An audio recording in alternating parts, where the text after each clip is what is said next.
Thank you, Ian. Hi, everyone. I'm Elizabeth Breaker, President and CEO of the Organization for Tropical Studies.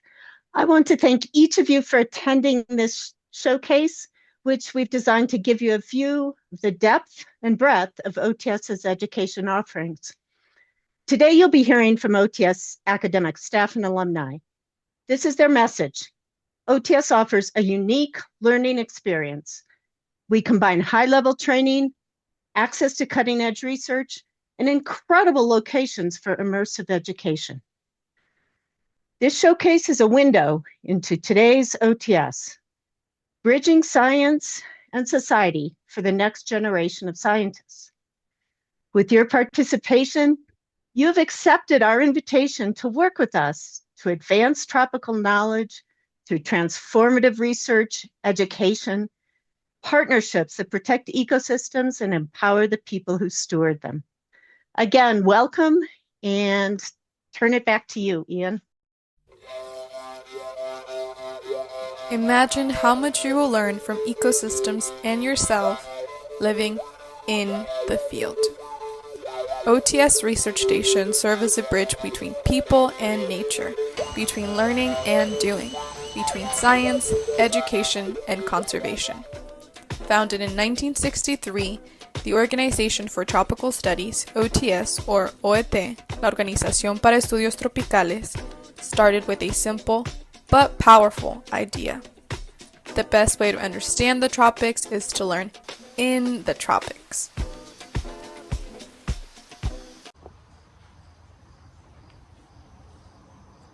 Hi, my name is Quinn, and for the past 3 months, I've been studying tropical biology through the Organization for Tropical Studies.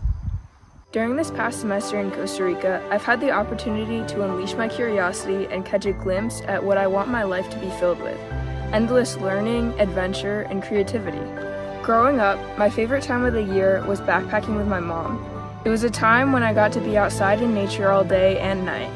As an explorer, school made me feel like I was trapped, being stuck in a classroom all day. I dreamed of going on adventures and being in the freedom that the trees and animals offered.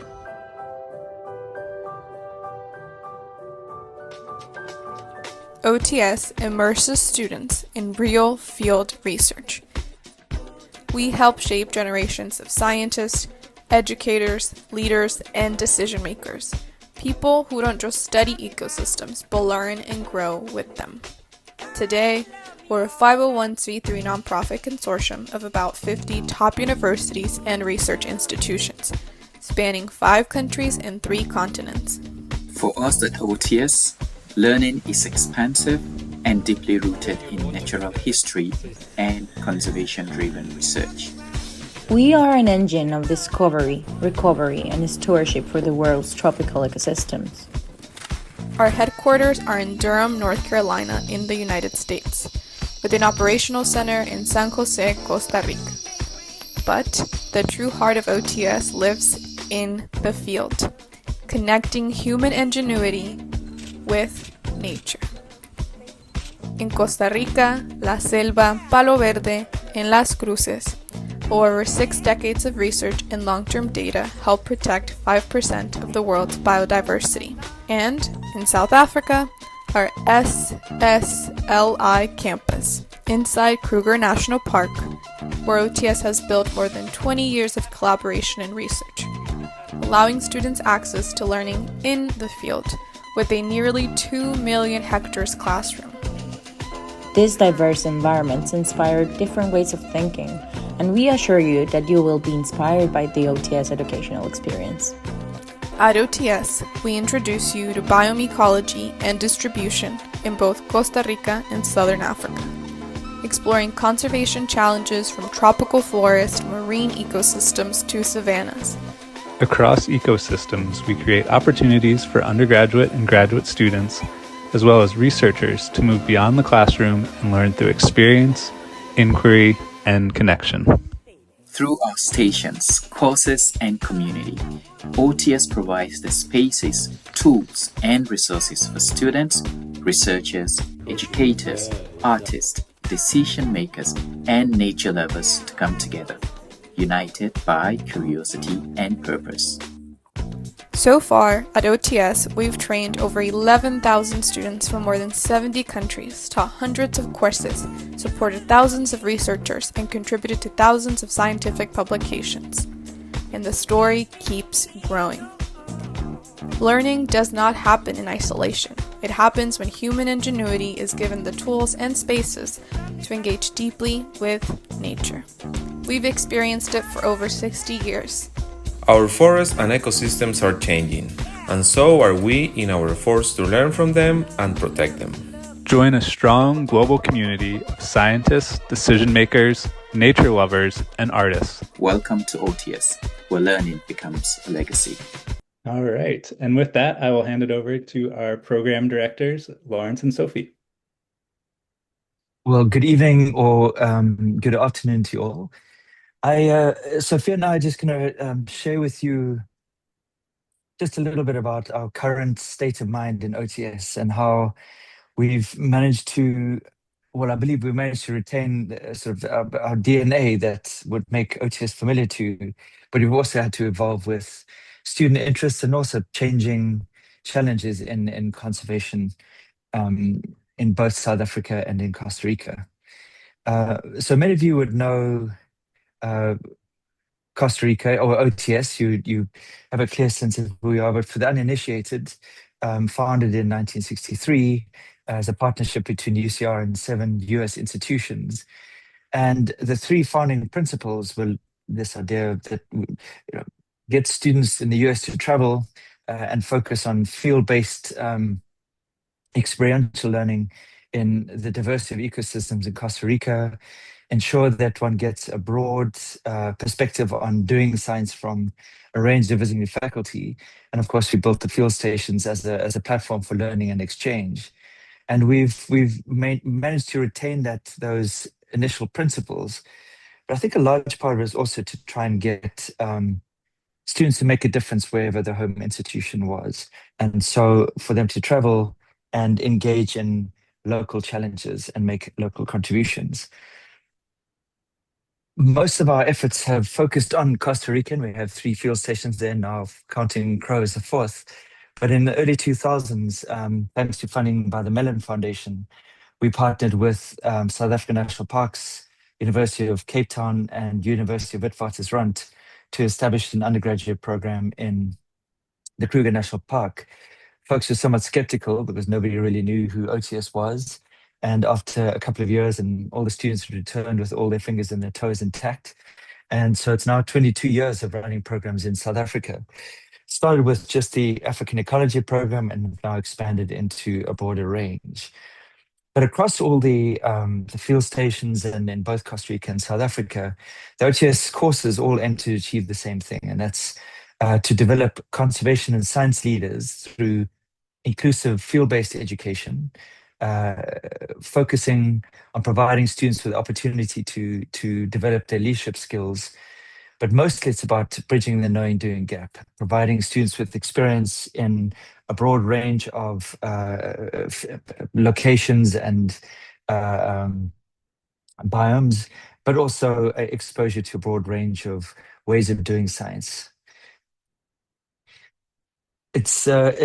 It's important to know what motivates, and obviously students have changed, times have changed, and it was a paper I read recently that really inculcated a lot of what we think about OTS or our pedagogy, and that was a review written by Sego and Gaston, exploring sort of a meta-analysis of the consequences of extinction of experience.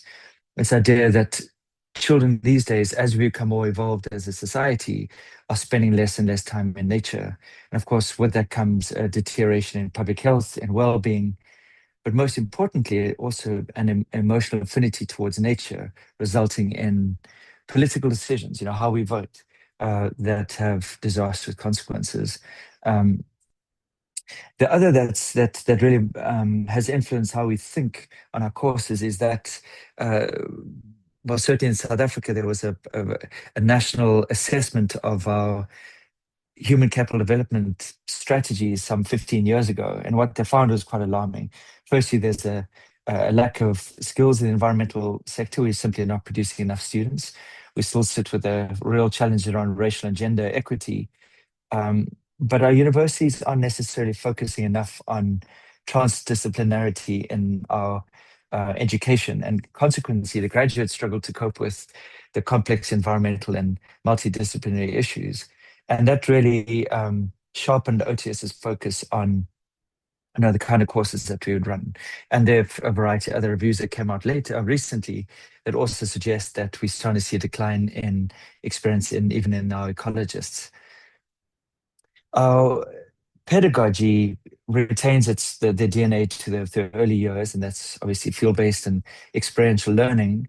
But over the last 10 to 15 years, we've started to focus more and more on even undergraduates making contribution to long-term data. So our courses are very product-driven, with a sort of local relevance. So although students still are interested in sort of independent research, we often will invite an academic or a local scientist to come speak about a challenge, and then the students will choose a project within that challenge. But at the same time as students pursue their education and focus on their academic needs, we also trade in aspirations. Students arrive with a set of aspirations based on their family, their universities, and their friends. Our job is to add a bunch more to those.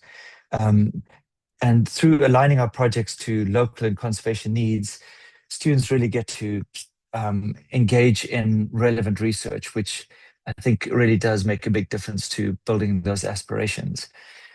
Most importantly, though, students are building peer networks, not only within the courses that they're attending, but also the people they meet, the visiting academics, the local scientists, and the people that you meet in the Commodore.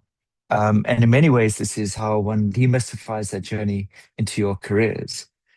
And the way that we would characterize our graduates is that they have a better understanding of 21st century skills. So not only your cognitive skills, but also your sort of life-wide set of skills. So thinking about your interpersonal skills, but also interpersonal leadership, team-based approaches to doing science. Science is a social enterprise. Social ecological systems thinking, so thinking beyond the fence line, and of course, the importance of leadership. And of course, emphasizing transdisciplinarity wherever we go, but also thinking about values as much as skills. Extraordinarily hard to write values into a curriculum, but certainly that is something we focus on in our courses. And then just thoughts around social justice, having courageous conversations, thinking about students coming from the Northern Hemisphere and finding themselves in the Southern Hemisphere and being able to cope with significant differences, but also issues of social justice. And then, of course, there must be a focus on a contribution to civil society. So in closing, just from the South African side of things, we've built a field station in partnership with Sandparks and the Nsasani Trust, with a real focus on partnered long-term research. Two of the key research themes that we try to focus on. The first is understanding open ecosystems. We are experimenting with savannas. We're trying in understanding the drivers and consequences of vegetational change, whether it be fire or elephants, and then thinking about trophy cascades.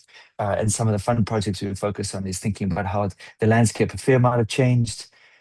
Given the fact that these are long-term projects, we also get to understand ecosystem perturbations such as drought or flooding, as we've just experienced, and then understand the mechanism of recovering post-perturbation.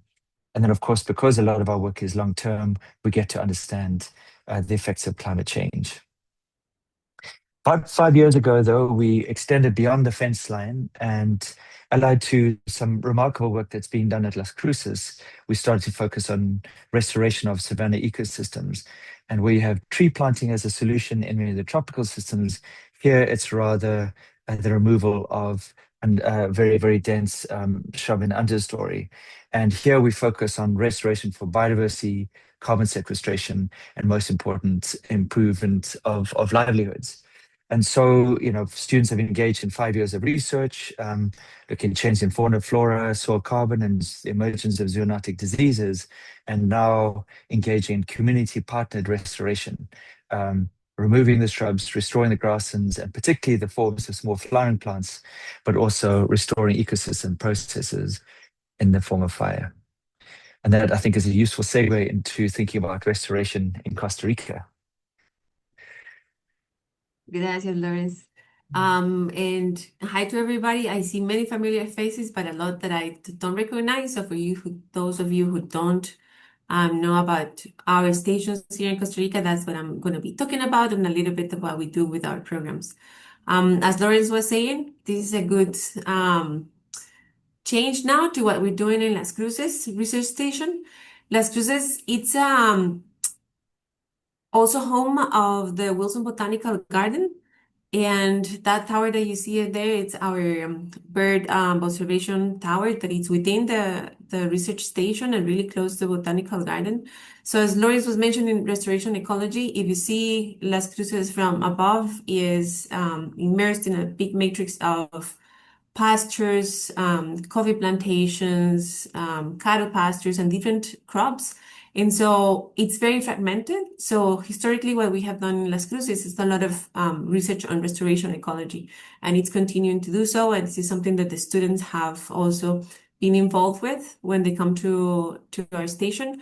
And we also have, well, right now also we're developing the Center for Restoration Ecology in Las Cruces, which we hope to be sort of a hub for restoration ecology in the area.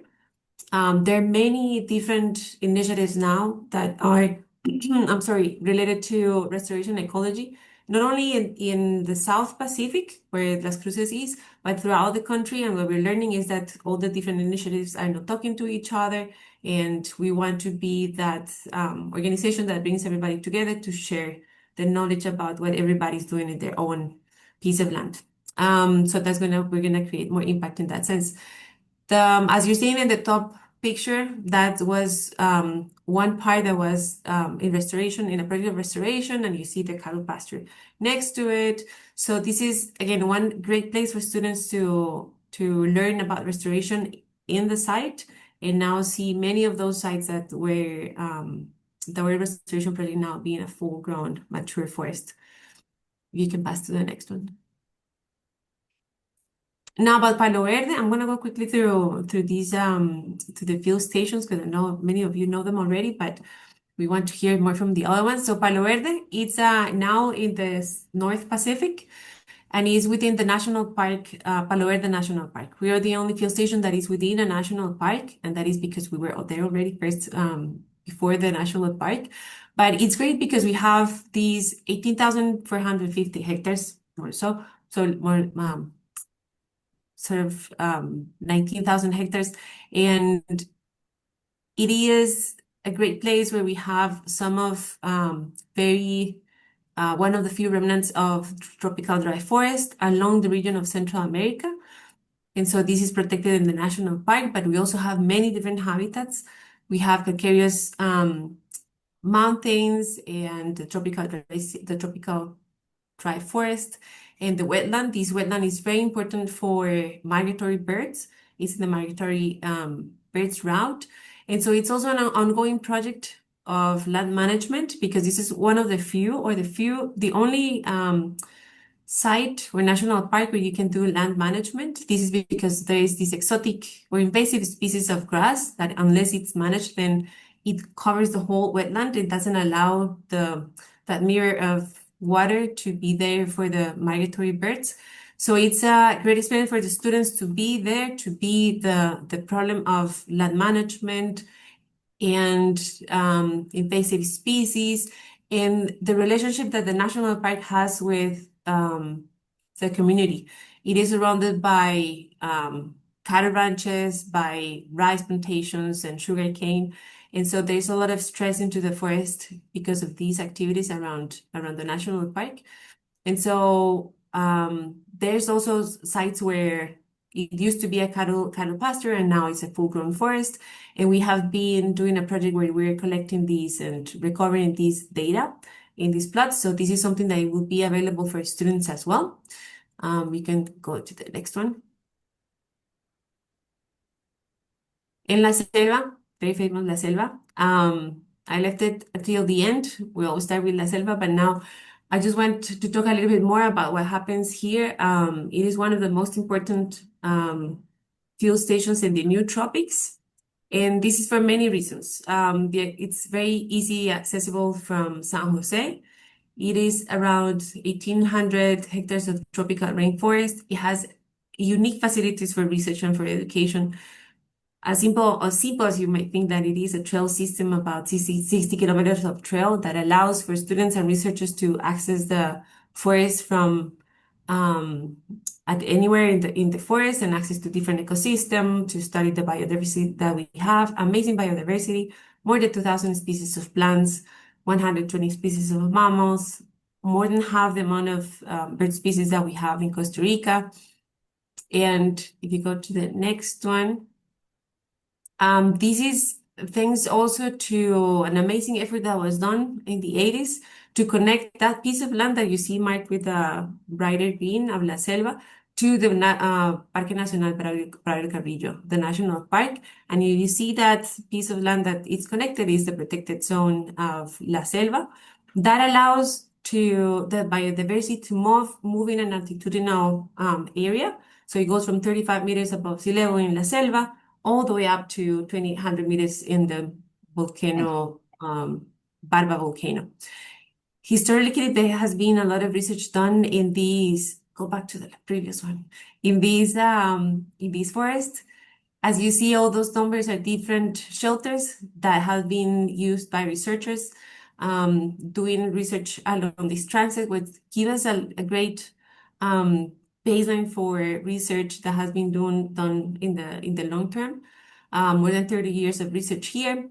And this is, as Lawrence was mentioning, this is what we want students to be part of. So we are in this effort of recovering all this data, but also make it available for students, with the students. Now, in particular, one of the projects that we're doing, now you can go to the next one, puts all these different topics together with, we're doing this project on coffee species that is becoming invasive in La Selva.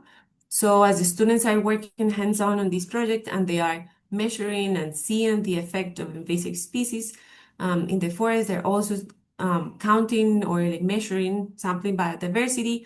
And with these, they're seeing what is the impact. We are putting together data so that we can inform legislation. So we're doing more on policy, because there's a big gap of legislation in Costa Rica on exotic species. So we're trying to get together data to inform policy. And the students are learning what is the importance not only of being in the field and learning about the biodiversity, but what is the effect on everything that we do as bringing exotic species to a natural area. And this long-term legacy that we have in La Selva, plus the facilities that we have as our wet lab, a herbarium, an insect collection, allows it for the students and researchers to really take advantage of being in such an amazing forest and making the best out of the resources and time and the experience that they have. So the students are in La Selva, as Lawrence was saying, the talks that you have in the Comedor with the researchers and other students is what we're giving the students, this experience of being in a field station doing real research along with real researchers. And if you go to the next slide, and I can never stop saying that it's really important for us also the human resource that we have. So as you know, many of you might know Danilo, but it's not only Danilo. This is only one of them, but it's in all the field stations, we have great staff that has been there for years, and they come with lots of institutional memory, but also their commitment to bring everything that they have learned and knowledge to the researchers and as well as students. And it's just great to be there with them and talking and learning from them everything that they have learned by living and growing up in La Selva. And next. So for the students, when they come to our stations and with the courses, they didn't just take the course, but they are part of this global community of researchers and students. And as you heard in the video as well, the learning happens, as we all know, hands-on, in nature, along with scientists and doing real discovery. The students will gain a deep biological understanding, the ecological sensitivity, and the human view of science, as Lawrence was mentioning, is the story about behind everybody's careers and demystifying. I can't remember what was your phrase, the journey into a career. And they will not only live with all this knowledge, but the confidence and the connection and the sense of belonging, that it's a part of the extinction experience that we're talking. And that sense of belonging to nature, to the science, they're going to be part of it, and also to each other is part of being the global community. And that's it. Thank you. Back to Ian. Excellent. Thank you, Sophie and Lawrence. With that, though he's not able to join us live, we do have an update from Donovan Tai from South Africa about our conservation technology program and how that is impacting our courses.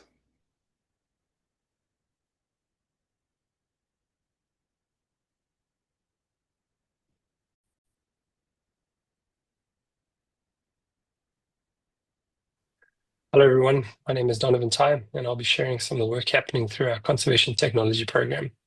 To keep this brief, I thought I'd start by showing you a photo of one of our recent courses. What you're looking at here is a group of students at our Skukuza Research Station in Kruger National Park. They are getting ready to deploy acoustic recorders in the field, working through recordings they collected early that morning, and learning how those data are analyzed and then applied in a protected area framework. These participants were part of the recent Applied Bioacoustics in Conservation and Practice course, run in collaboration with the African bioacoustics community. The course takes participants through the full process, from deploying recorders in the field, handling, interpreting of data, and linking those results back to management questions. We've had participants from more than 10 countries take part in this course, including undergraduates, postgraduates, field technicians, and conservation managers. They come from different backgrounds, but they're all there for the same reason: to build practical skills and gain confidence using technologies like this, which they are increasingly encountering in their academic and professional work. What you saw in that example isn't unique to bioacoustics. It reflects the broader way we are thinking about emerging technologies and skills at OTS. Rather than treating technology as a separate or even specialist activity, the focus is on integrating it directly into education and ongoing research at our field stations. The program itself has 3 core areas. The first is applied capacity building, which uses field-based learning programs similar to what we just showed to help people develop practical skills with emerging tools. The second is innovation and collaboration, where we're working across multiple disciplines with partners to test, apply, and in some cases even develop technologies to support our research and monitoring efforts. And the third area is about strengthening support at the field stations themselves. This can include investments in existing cyber infrastructure, improving data workflows, and improving data accessibility, sort of behind the scenes systems that make it easier to collect, manage, and use information over time. Overall, this approach helps us to connect education more directly to ways that field research is being carried out today. It gives students exposure to tools and workflows that are increasingly becoming part of modern day conservationist workflows. At the same time, it strengthens the role of field stations by allowing more modern research approaches to be implemented alongside long-term research projects. New technologies can help complement existing data sets rather than replacing them.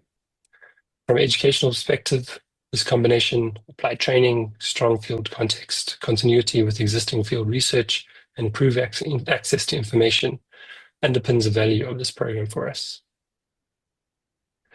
If you would like to find out more about the Conservation Technology Program, our courses on offer, or other ways to engage, please feel free to get in touch. Thank you. All right.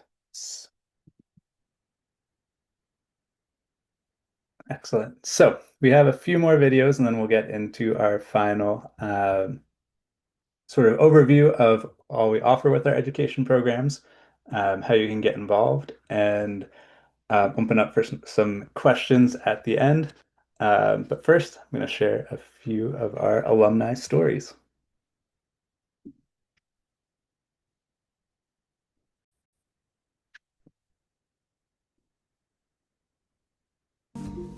Hi everyone, my name is Sally Kerner and I am part of the class of OTS from 2004, the very first OTS semester abroad in South Africa. Currently, I am an associate professor at the University of North Carolina, Greensboro, in a biology department where I spend about half of my time teaching and half of my time doing research. I love what I do. It's the best job in the world. My journey to get to OTS was relatively simple. I went to Clemson University. Someone came to a study abroad fair, and I knew I desperately wanted to study abroad. It was something I'd wanted to do since I started learning about college in general. And I talked with some wonderful people that convinced me that this trip in South Africa was going to be both rigorous from a science perspective as well as a very cool adventure. So I signed right on up. I think what I loved the most and maybe didn't realize at the time was that OTS gave me a bunch of hands-on learning experience. It was truly science and learning by doing. And when I left that course, I had so much confidence as a scientist that it gave me that extra push to realize that this is what I wanted to do for my life, and that not only did I want to do it, I could do it. And so I started applying for grad schools relatively shortly after coming home. And I'm not sure that I would have maybe even had the knowledge that that was something I wanted to do without being on OTS. OTS really gave me that direction of not only that I wanted to be a scientist, but that I wanted to be a professor, and in fact that I wanted to be a plant community ecologist. And so that is what I now do, and I study grasslands from all over the world. I'm very passionate about grazing and fire ecology. I work with the effects of large mammals, so I think a lot about cattle, but I also work with bison in Kansas, and I continue to this day to go back and forth to South Africa and have a research program there that I bring my own graduate students back there. I work in the Satara region in the central part of Satara. So I would say that OTS was really actually incredibly instrumental in me finding my passion and the work that I still do today. And in part, it's because I was a scientist when I was on that trip, and that was such a joy and a pleasure and an experience you don't necessarily get by staying on your home campus. So my advice to any potential or prospective students is to definitely do the course. Go take an opportunity to meet all of these new people, all of these new scientists, and explore what your life could be like if you decide to go the route of being a scientist or a conservationist or anything to do with ecology. I loved my time on OTS, and it really did help me find my passion.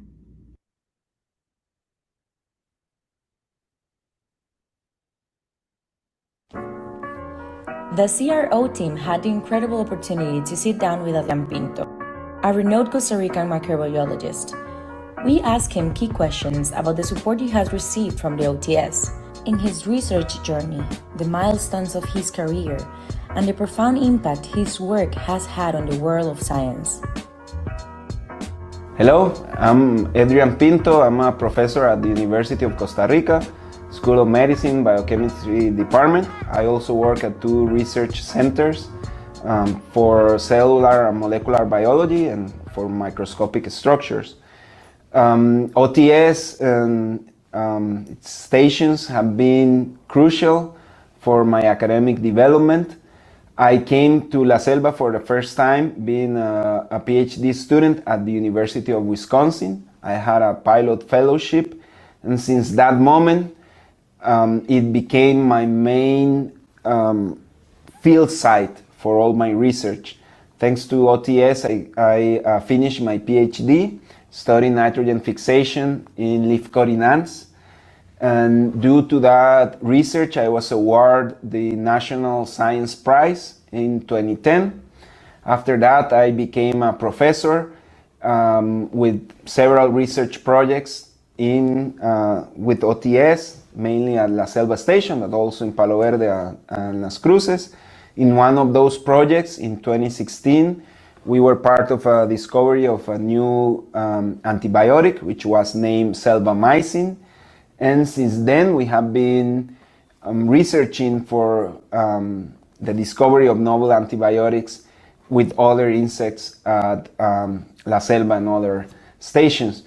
And even more recently, thanks to the OTS fellowships for Costa Rican students, now my students were able to spend time at La Selva with their own projects. So now we're generating new theses here at UCR thanks to this effort of providing scholarships to local students to pursue their research.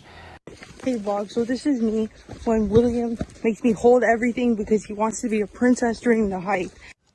Hi everyone, my name is William Minami, a graduating college student from the University of Guam.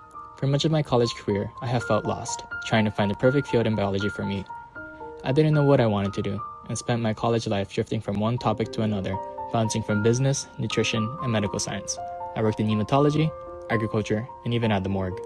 And through all this, I still felt like something was missing, that I haven't found the area that truly excited me. Then came my time in Costa Rica, taking the Tropical Biology and a Changing Planet course by the Organization for Tropical Studies. During my semester abroad, I had one objective in mind, to continue going outside the box. I worked with arthropods, plants, insects, and animal behavior. However, I learned I wanted to do one thing, work with birds. I have previously worked with birds and loved it, but I wanted to be sure I truly loved the field and wasn't just staying in my comfort zone. However, working with birds during my capstone project, holding them, watching them, and listening to them truly excited me. Seeing the countless birds in Costa Rica, from the beautiful tanagers to restless hummingbirds, I found what I wanted to do. I don't feel the need to continue bouncing across several fields aimlessly, looking for the work that will make me feel fulfilled.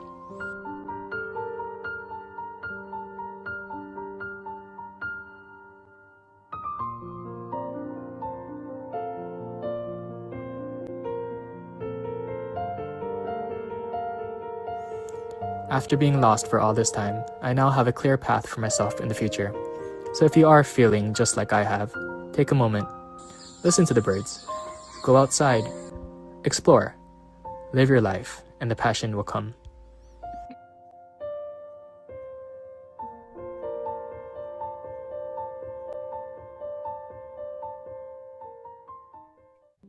Hello everybody, my name is Jose Simpson.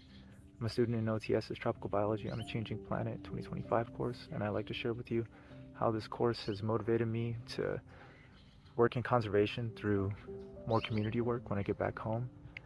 So I'm from the island of Guam. It's in the Marianas Islands. I love my island. I love learning everything about it.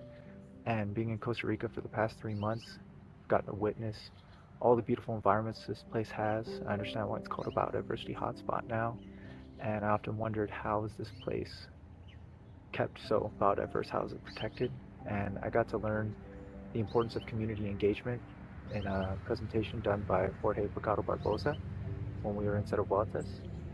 And the thing that moved me the most was during his presentation, him showing us pictures of community members volunteering their time, working in environmental programs. For example, there was one where there were multiple people, just regular jobs, volunteering their time on a Sunday to monitor native wildlife. And seeing that and all that this place has to offer in terms of biodiversity, it's made me realize how important community engagement is. As a student, I would make the excuse for myself that I was too busy to do community work back home.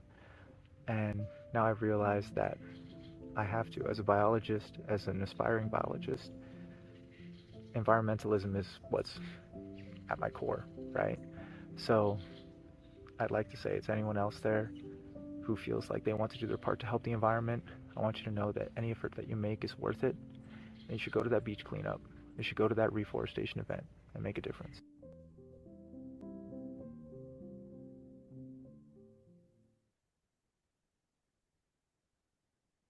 All right. So with that, we will now move into the final section of our event today, which will be all about how you can get involved with OTS for those of you who are not already. And so we're going to start really at the macro level here. So If you're home institution, whether you're a faculty member, student, perhaps someone from a study abroad office, but we do have two options now to join OTS. You can do that as either a full member, or we now offer educational affiliates. So both come with yearly um, dues. Membership dues, as you would suspect, are a bit higher with a few more perks. But the educational affiliates are really great for perhaps smaller schools that maybe don't have the larger graduate programs or research programs, but really want to focus on providing benefits for their undergraduate students.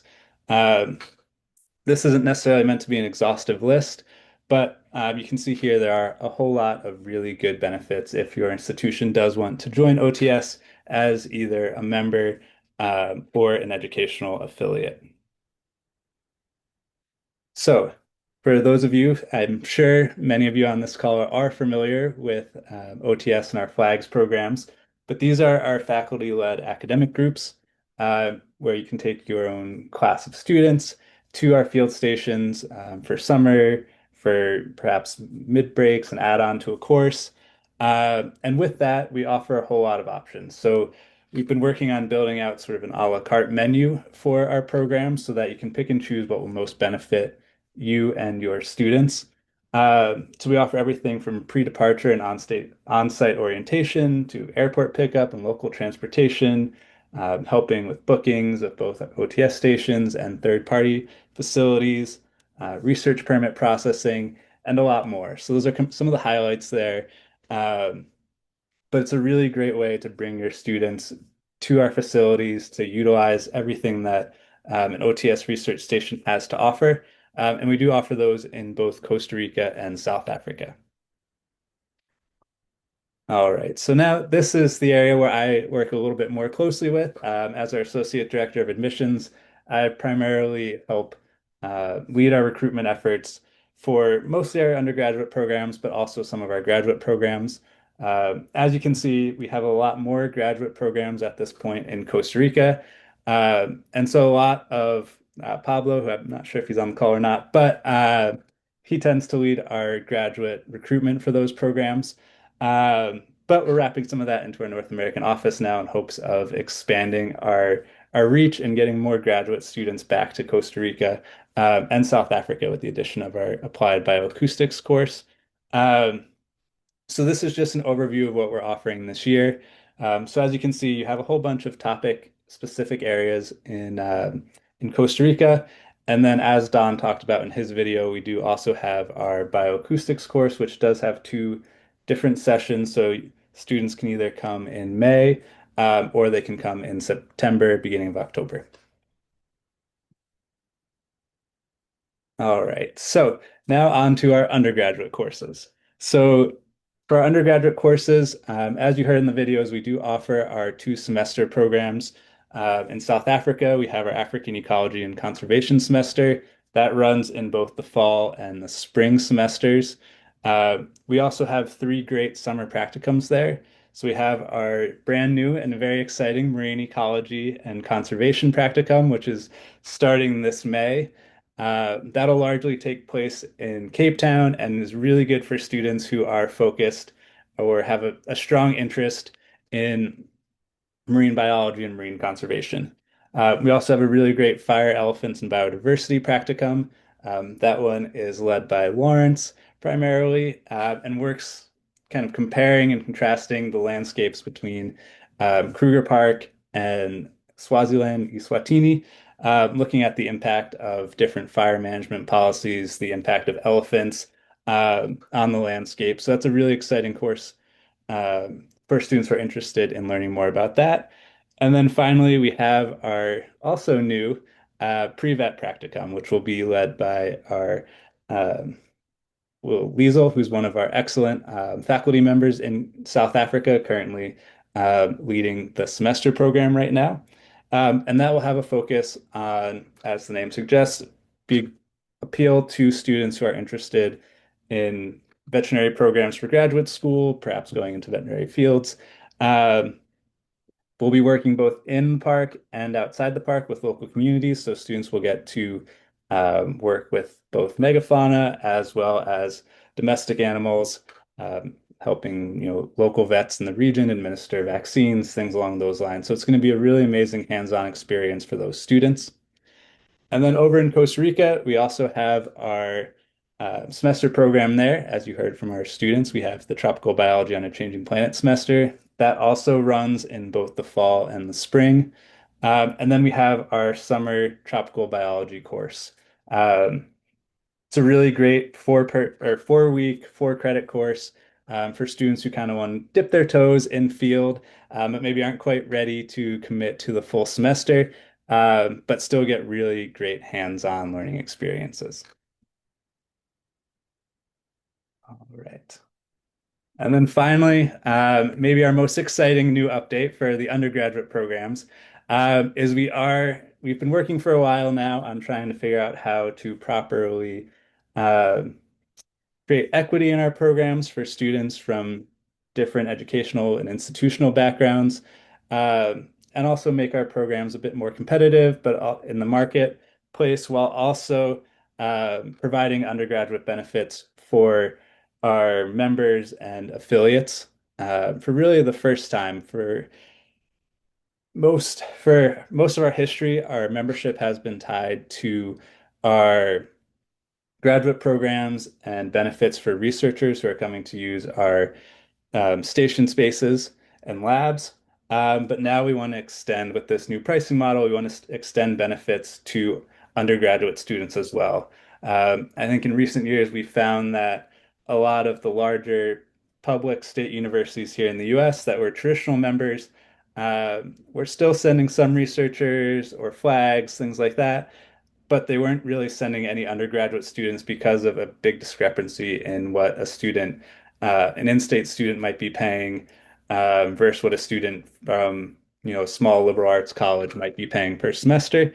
So our goal with this new pricing model is to create some more equity and diversity in our classes, while also, again, giving some more benefits to institutions and schools that take time to invest in OTS.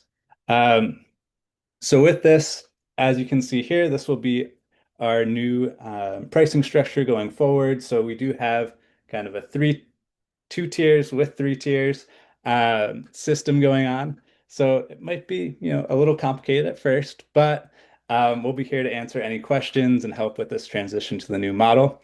But essentially, the price you're seeing here, that top price, is going to be the all-in price for any student from either public member all the way down to public non-member or private institution, either member, affiliate, or non-member. Um, that's going to include essentially our room and board, which will be $7,000, and then the remaining will be the tuition at that level. So, for example, if your student is coming from a member private institution, the top cost will be $25,000. $7,000 of that will be room and board, and then the remaining $18,000 will be tuition. So we're hoping to kind of bring some more transparency to our pricing, but also, again, like I said, open the door to our programs from students from different backgrounds.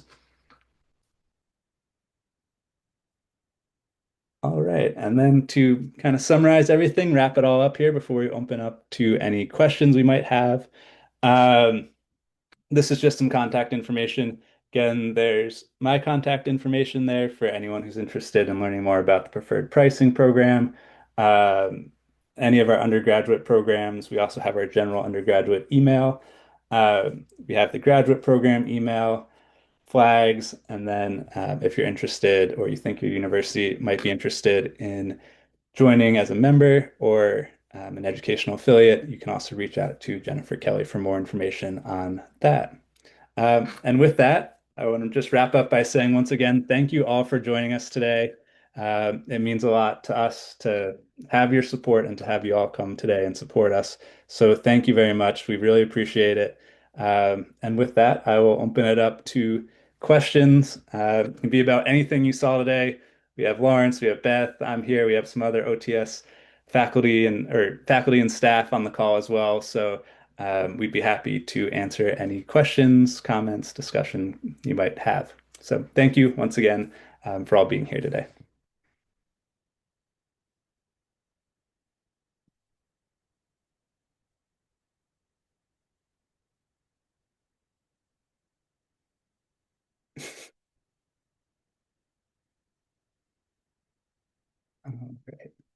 Right. So the chat should be open, and then you should also be able to unmute yourselves as well. Hopefully, if you can't, let me know. Let's see, we do. Hi, Ian. Mark has a question there. Yes. Hi, everyone. Mark Byrne from University of Illinois. Lawrence, I send you greetings from Kate Abney. That's a familiar name to you. Yes, indeed. Thank you for having this wonderful information session. I really appreciate it. And I apologize, I had to arrive a little late because we are in the midst of fall application season. My question was just around current participation rates and enrollments for the spring, fall, and the summer programs for undergraduates.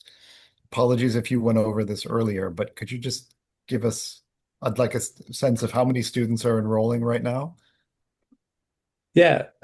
So right now we're about we have I think 8 in South Africa right now and 7 in Costa Rica.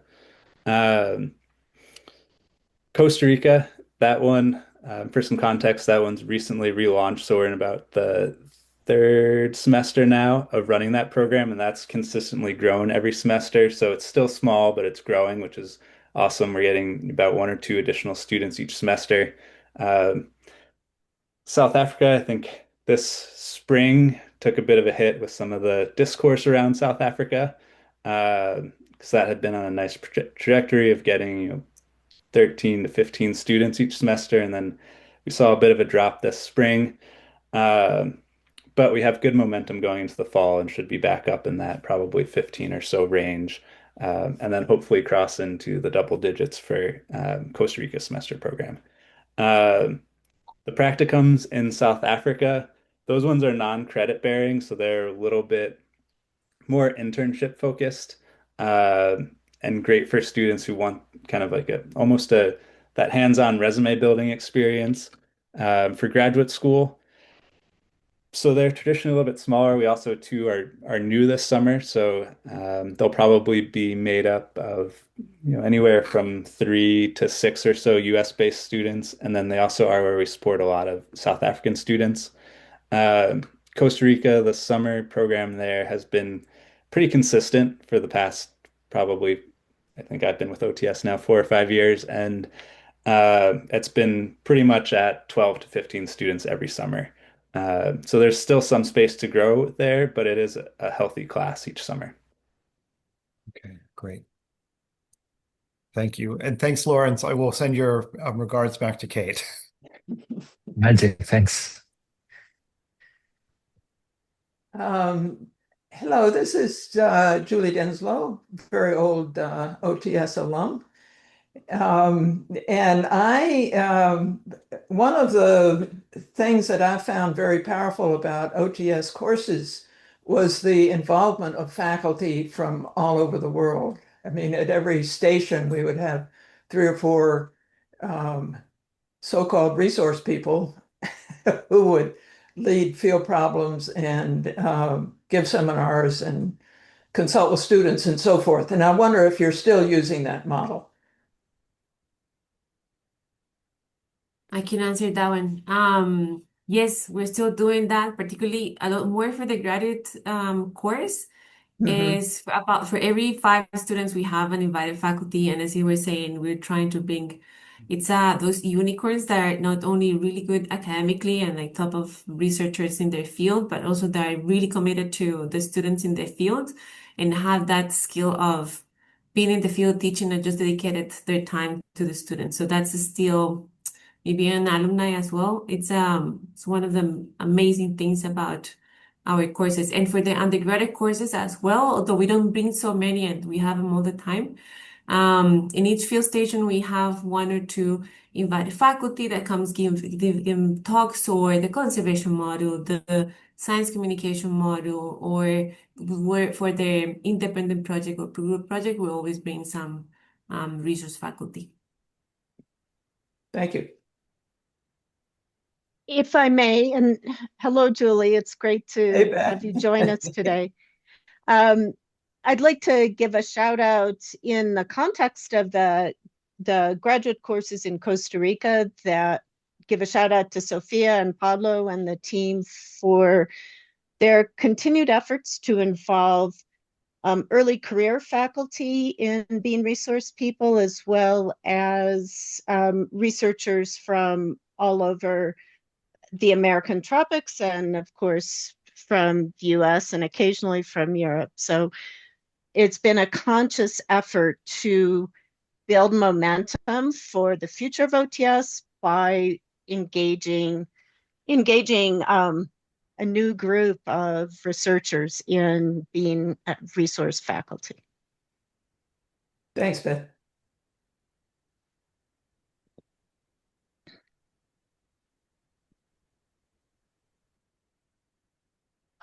Hey, everybody.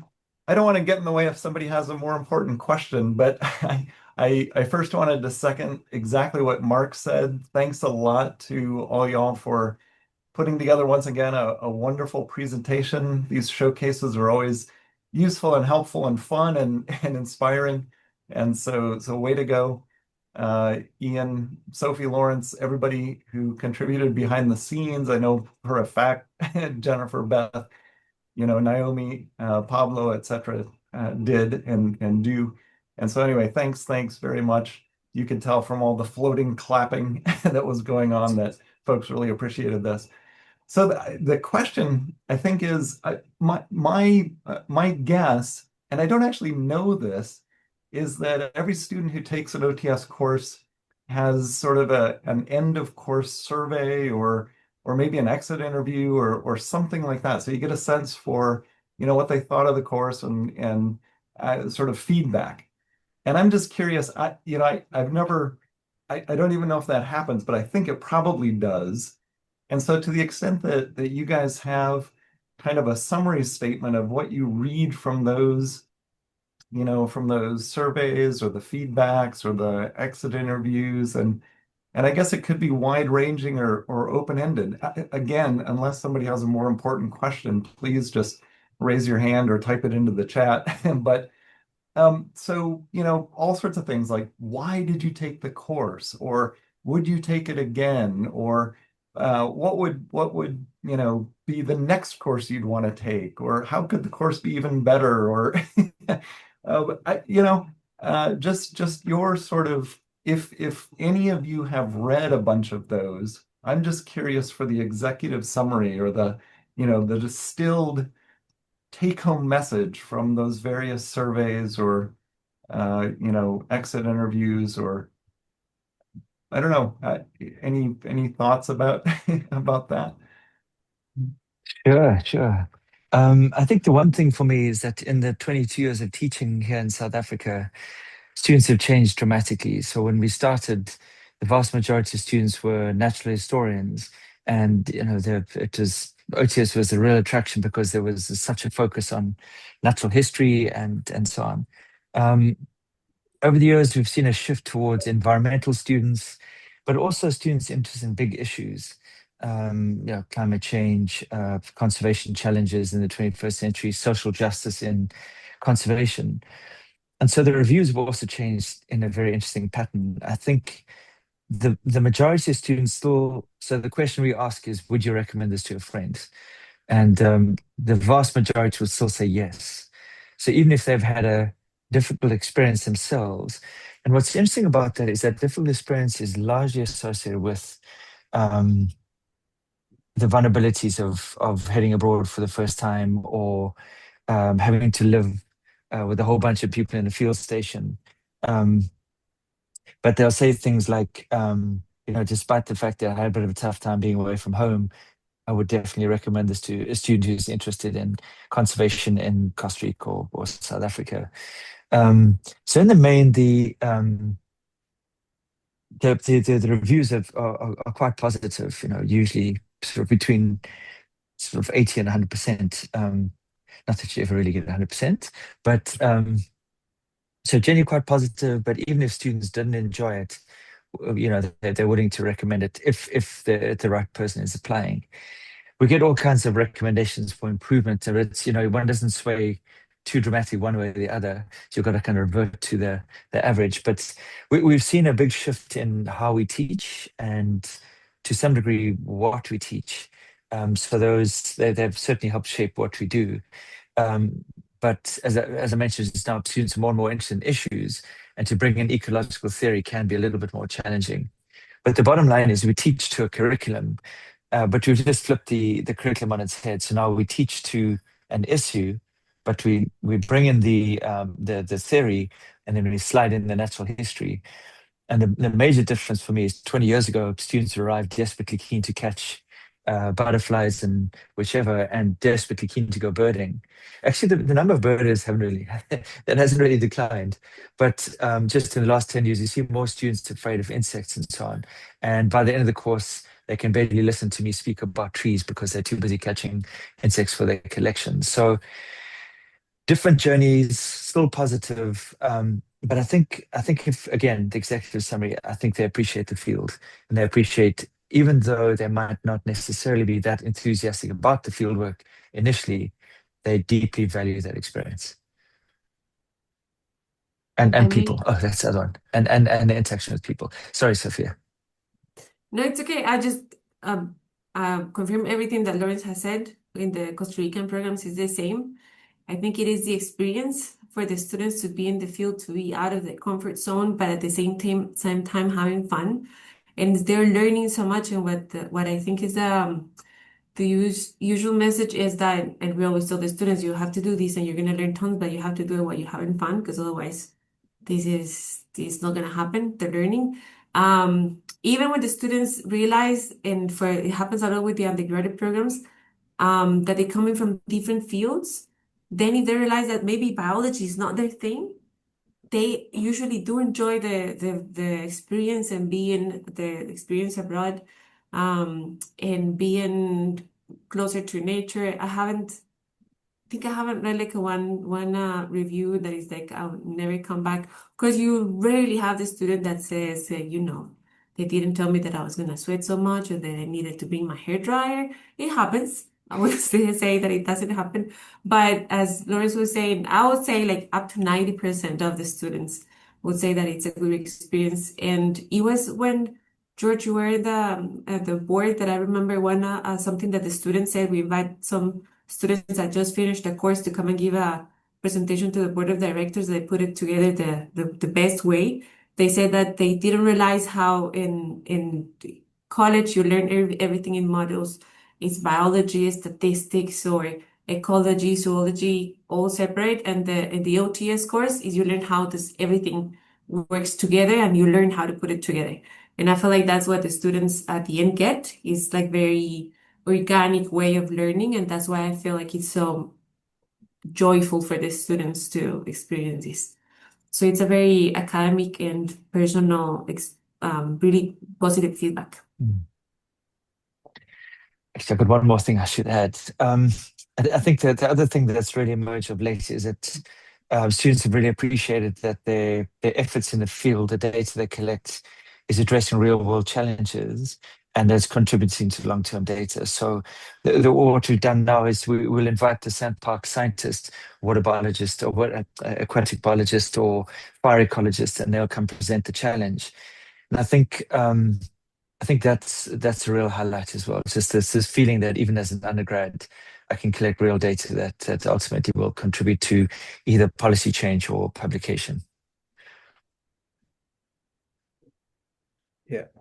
I would add one more thing on top of that, which is to echo everything that Sophie and Lauren said. But in my role, I tend to see the students from their initial interest through their application, and then get to hear bits and pieces from the field from our faculty and TAs and Lawrence and Sophie throughout the semester. And it's always kind of interesting to hear the different dynamics of each classes and students who are maybe struggling or who are excelling. But then what's really fun is once they're back, there's a high rate of them who are interested in becoming alumni ambassadors on their campus for us. So when myself or Zingfa or Julissa do college visits and table at different study abroad fairs and things like that, we tend to have a former student with us. And sometimes it's the student who maybe at times you thought they were struggling and they're like, this was great. So I think it kind of backs up what Lawrence is saying, that there's that individual journey for each student. And, even if they don't love every day of being in the field, that ultimately the experience for them is something that's really positive and helps them grow a lot, to the point where they're willing to come and talk about it to other students in person at these events. So on my side, that's really, really kind of nice to see from that step one through alumni ambassador and beyond.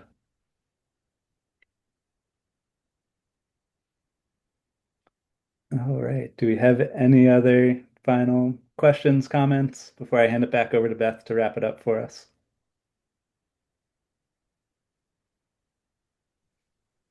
Yeah, I have a actually, just one question. quick thing. Oh, sorry, I beg your pardon. Are there ever scholarships for students? We looked at the list of expenses and I just wondered about that. So there are, with the new pricing model that we're putting in place, we're hoping that some of the discounts will take a little bit of burden off scholarships. But there are still some limited scholarships, particularly for the summer programs, but also depending on kind of what category the student might fall into for the semester programs, there will be some available there as well. So yeah, so we review on a case by case basis with what we have available each year from our scholarship fund. And excuse me, don't forget, Ian, that most of the graduate courses students are either fully scholarshiped or largely scholarshiped. Yes. If I said that right. Yeah. And also to answer your question in the chat, yes, we are recording this and we'll be able to send it out and post it on our YouTube page after.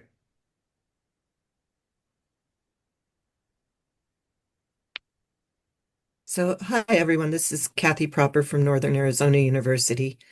And I just would like to add for that scholarship component of it, if first gen students could get some prioritization, because often they do not have extra dollars anywhere to help support any part of this kind of a wonderful experience for them.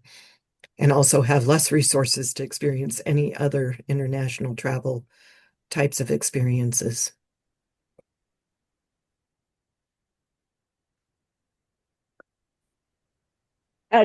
Definitely, Kathy. That's an important factor in our decisions. And I was going to say something about that, and I just forgot.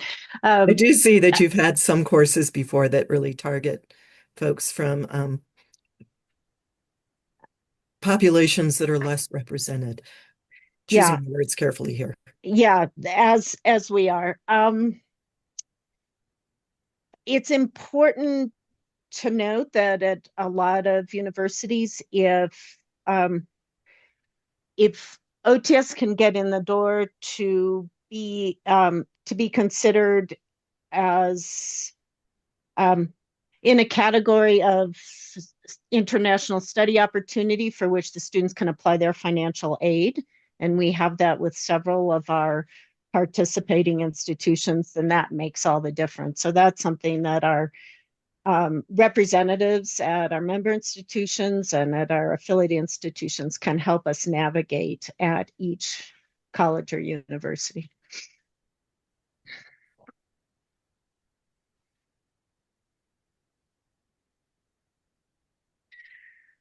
So one of the things that we quite proud of, or is students like to become a statistic in South Africa, and what that means is we have over, at one stage, about a third of the students returning to South Africa after they've graduated.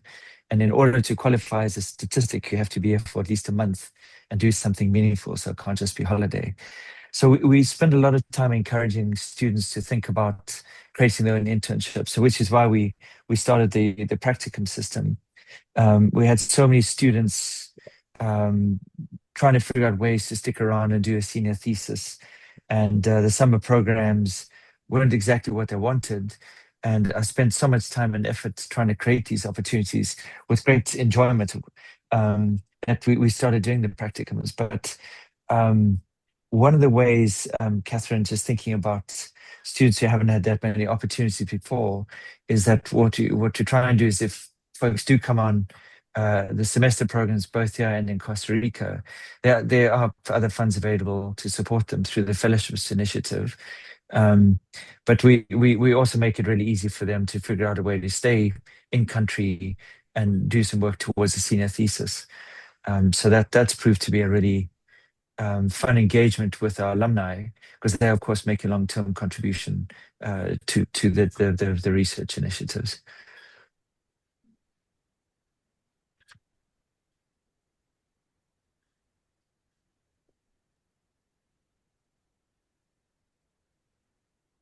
Excellent.